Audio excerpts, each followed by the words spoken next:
So what actually creates a dictator? It's a question that has haunted historians, psychologists, and, well, everyday people for generations. Take a second and really think about it. Do we honestly believe that the most destructive leaders in human history are just born evil? Like they arrive in the world with malicious intent pre-installed? Or does psychology slowly build the person who eventually changes history? Is there this subtle, unseen psychological architecture that constructs a tyrant piece by piece over time? Because here's the thing, Adolf Hitler wasn't born as the leader of Nazi Germany. He started his life as a completely ordinary boy. He was a failed student. He was a rejected artist. He was, for a really long time, just a lonely young man desperately searching for some kind of significance in the world. So the absolute crucial point we have to wrestle with here is how exactly did that seemingly ordinary person become one of history's most destructive leaders? In today's Explainer, we're going to trace the psychological story behind Hitler's rise. And let me be perfectly clear right up front. Exploring this is absolutely not about excusing history. Not at all. It is entirely about understanding it. We're going to look closely at how a very specific, toxic cocktail of insecurity, identity crises, deep-seated resentment, and eventually the pursuit of power all combined into something the world had never seen before. Okay, let's dive in. Part 1. Powerless child, rejected artist. Hitler was born in Austria back in 1889 to a father widely known as incredibly strict and authoritarian.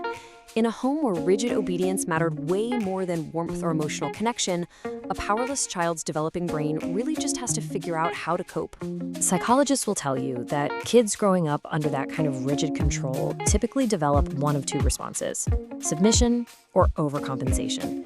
Some kids just internalize that control. They become permanently passive, kind of retreating into themselves. But others, they spend the rest of their lives trying to regain the power they felt they were denied. And Hitler appeared to aggressively move toward that second path. From an early age, he reportedly clashed with authority figures constantly. That burning need to prove himself, to literally never be powerless again, that would become a repeating pattern throughout his entire life. Moving into young adulthood, Hitler had this one singular dream. He wanted to be an artist. He put all his eggs in this basket and applied to the highly prestigious Vienna Academy of Fine Arts. And he was rejected. So he dusts himself off, tries again, applies a second time, rejected again. Now, for most of us, rejection stings, right? It's painful. But for someone whose entire fragile identity depends completely on this one single avenue of achievement, it can become something much, much darker. There is actually a clinical term for this: narcissistic injury. Think of it as a profound, deep wound to a person's self-image. Instead of adapting or maybe changing career paths like most people would, some individuals become totally obsessed with proving the world wrong. This rejection deeply wounded his identity. Decades later, Hitler was literally still talking about these early failures. The rejection didn't disappear. He absorbed it. It became a permanent fixture in the story he told himself about who he was. Which brings us to Part 2, the search for scapegoats. During his highly formative years in Vienna, all of his personal frustrations and this deep sense of failure began to merge dangerously with external forces.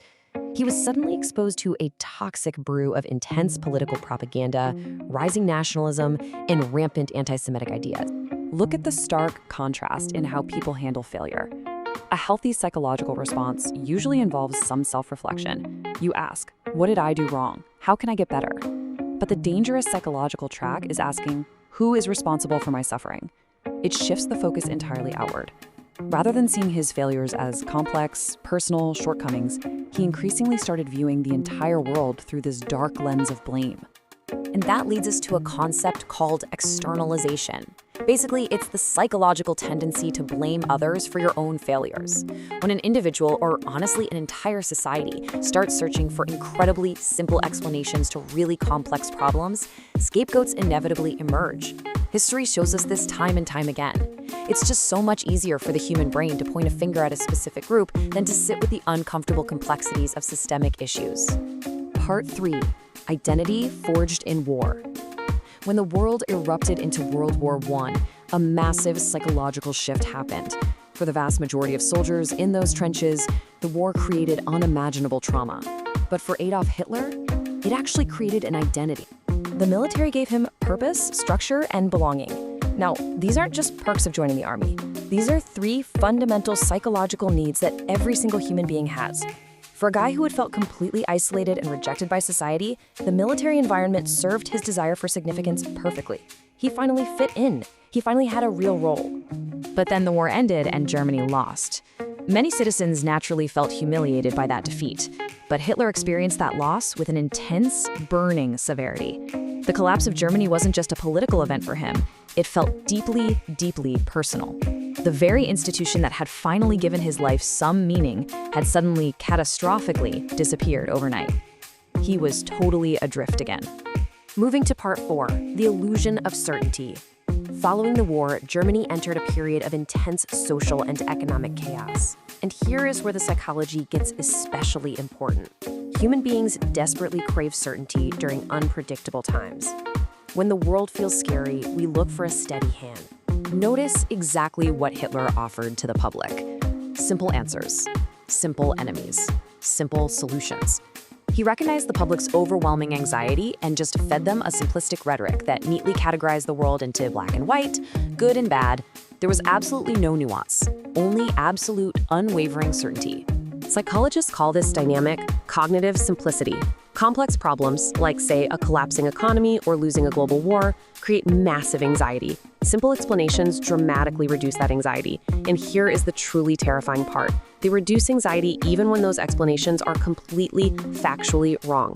This is exactly why charismatic leaders gain such immense, sweeping power during unstable times. They offer highly digestible, easily repeatable narratives that just make people feel safe. Think about this powerful contrast for a second. We always assume that crowds in a crisis are simply drawn to confident leaders, but it goes way deeper than that. People in crisis are actually following the psychological relief from their own anxiety. When someone stands at a podium and confidently tells a frightened population exactly who to blame and how to fix it easily, the crowd isn't just buying the policy, they are buying the emotional relief that those words provide. Part 5. The dark side of charisma. Hitler understood something that many manipulative leaders throughout history have figured out. Emotion is almost always a far more effective tool for moving masses of people than objective facts ever could be. He didn't build a following by logically debating economic policy. He bypassed logic entirely. If you look at the emotional pillars of his speeches, they were built entirely around identity, fear, anger, hope, belonging. These speeches were almost completely devoid of actual evidence or reasoned debate. Instead, they were masterclasses in activating primal human feelings. He validated their anger, he stoked their fears, and then he positioned himself as the sole provider of hope and belonging. And this reveals a universal human vulnerability. It is a neutral scientific fact about how our brains work. Emotionally activated people evaluate information far less critically. When you are operating from a place of intense fear or deep anger, the logical part of your brain just takes a backseat. And let's be super clear, this psychological blind spot wasn't unique to his followers in the 1930s.